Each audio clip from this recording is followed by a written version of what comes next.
Put a little bit of the rub, nigga, I gotta be safe. Let's get to the sports talk. Stephen A., do you like this decision by the Bengals? I do. I do like that decision. Last year, A.J. Green was hurt. He only played, he didn't play this past season, actually. In 2018, he played 9 games, had 694 yards. We all know how all-world A.J. Green is if he is healthy. If you're going to draft Joe Burrow, you've got to give him somebody to throw the football to. Did you hear what I said just now, Max? A quarterback actually has to have someone to throw the football to in order to be successful, okay? That's what determines the quarterback's success to a large degree, the ability to have somebody to throw the damn football to. You're Joe Burrow. You're not just a Heisman Trophy winner, a national champion, the rave at this particular moment in time with guys like Swagoo as an alumni member from your institution, okay? You're also an Ohio native. So remember, you got, and by the way, let's not forget that phenomenal speech he gave when he won the Heisman. This dude is beloved by a lot of people, highly respected. He has the kind of cachet where you can go to a franchise like the Cincinnati Bengals, notorious for being cheap and cutting corners and torturing their fans by not knowing how to win a damn postseason game. You're in a position where you do have the leverage to sit up there and say, excuse me, I need help. A.J. Green. And that's why they franchise tag him. Because they know when they draft Joe Burrow, he gonna need someone to go to. He could go to Tyler Boyd as well, but you need A.J. Green there to help the young quarterback out, to put a team around him to be able to be successful. And they know they're gonna franchise tag A.J. Green. And you know why they did that? Because of the injury, too. They want to make sure that he'd be fully healthy this season before they're thinking about a long-term deal for him. But this is a security blanket for the young quarterback coming in. Would qualify as that. I feel sorry for A.J. Green, Cincinnati Bengals organization, but I don't blame the Bengals organization for making this move because he is all-world when he's healthy, and that could only make your projected #1 pick, Joe Burrow, look that much better. Here's why I like the franchise move by Cincinnati. First of all, A.J. Green hurts his ankle in 2019. They don't pressure him, rush him back or anything like that. They were careful with him, and A.J. Green's been injury prone. He's missed a bunch of games over the last 3 or 4 years. And these things are in flux, right? The top receivers list. But over the last bunch of years, there's been Antonio Brown, Julio Jones, and Odell Beckham Jr. Those 3 are always in everyone's top 4. And first it was Dez Bryant, and now it's DeAndre Hopkins. But in between, people are so easily forgetting about A.J. Green, who's just about as good as anyone you ever want to see play that position. And since the Bengals took it easy on him, clearly they had long-term plans in mind for him. So the use of the franchise tag on A.J. Green, to me, here is appropriate. Because he's injury-prone, maybe they don't want to rush into a longer-term deal, although I'm sure they want to get one done. But in the meantime, they can bide their time with this, keep him on the team. He got that franchise tag because of that ankle. They ain't just want to throw him a deal. They got to make sure he's fully healthy this season. They got to make sure he going to the season healthy. Before they get him a long-term deal, they're going to make sure and see what he's going to do this season. Because when he's healthy, he's a top wide receiver. They want to make sure before they give him this deal that he's fully healthy before they get him that long extension. And some teams deserve that. The way they handled this situation, I think Cincinnati actually kind of has not earned the right, but kind of at least the moral high ground to say, okay, we tried to do the right thing long term. Now we're getting our future franchise quarterback. We want to put him with a #1 wide receiver. Let's do this the right way. I like it.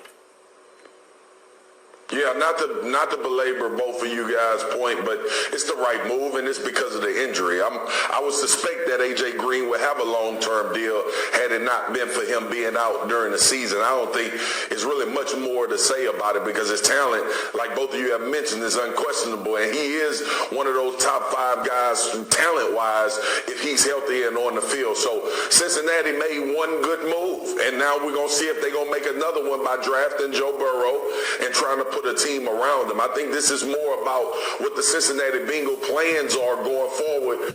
They just trying to just see before they even get a deal. All teams would ever see a top-notch person get hurt before they give them that deal. They want to make sure that you healthy once we give you that new contract. We want to make sure that we're doing the right thing and seeing you healthy. We don't want to assign you and you go into that new contract and you're not fully healthy. That's why they put the franchise tag on him. They just want to make sure this season that he is healthy all through. And then after this season, they're going to work out a deal with him. They doing this because they're going to get him a long-term deal after this season. With Coach Zach Taylor being in position as a coach that did not have a successful season but flew under the radar, and we didn't kill him because we don't pay a lot of attention to the Cincinnati Bengals at this point in time. But the fact that they were able to franchise A.J. Green and the fact that they should draft Joe Burrow as the number 1 pick with a mature quarterback that's 23 years old, that's coming in with a little stake in the game as far as his maturity level, this should put Cincinnati in a good way as far as moving forward with a franchise quarterback and possibly a franchise receiver if he shows that he can be healthy.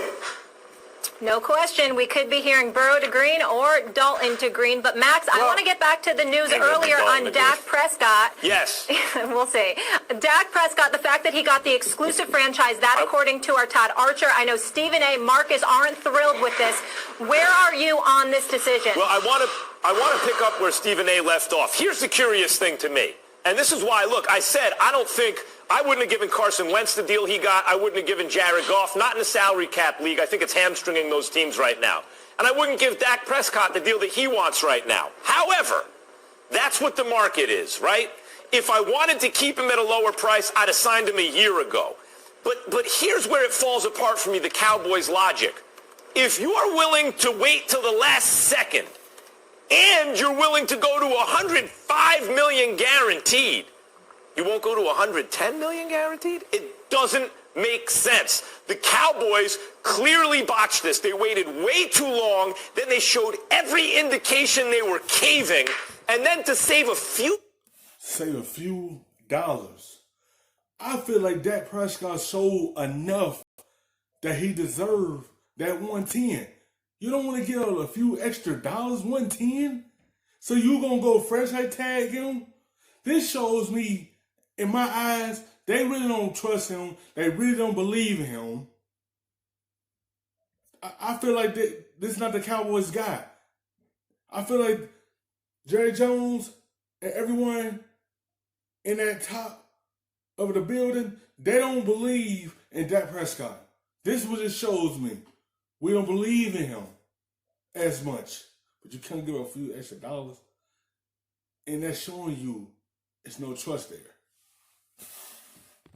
Dollars on the margins. They're going to botch the deal.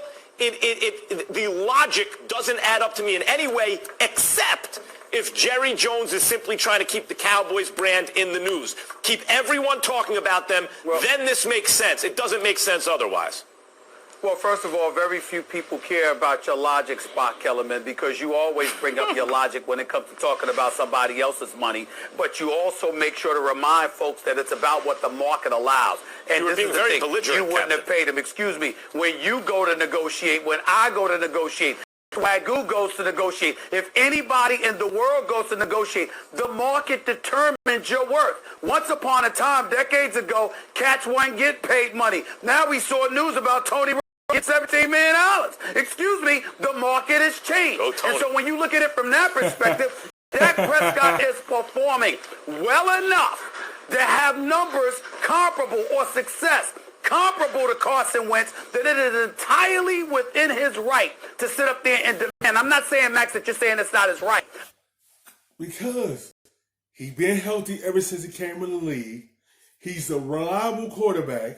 He have good numbers to be able to get 110 out of y'all. He showed he capable to be on that field for y'all every season. And he put up good numbers since his rookie year to prove that his work deserved the $110 million. And they don't see it. But I'm saying it's entirely within his right to demand that, excuse me, I got a cat that's playing in the same division. He hasn't been to the playoffs as much as me. The one time he was in the playoffs, excuse me, he got hurt in that game. He wasn't eligible, or not eligible, but he wasn't healthy enough to play in the 2 previous postseason what are the Cowboys matchups. doing? Here I am. I've been reliable all these years, and you don't pay me? Thanks for watching ESPN on YouTube. For live streaming. Stuffing them shits in the safe. Got me a spot out the way. Nigga just trying to be safe.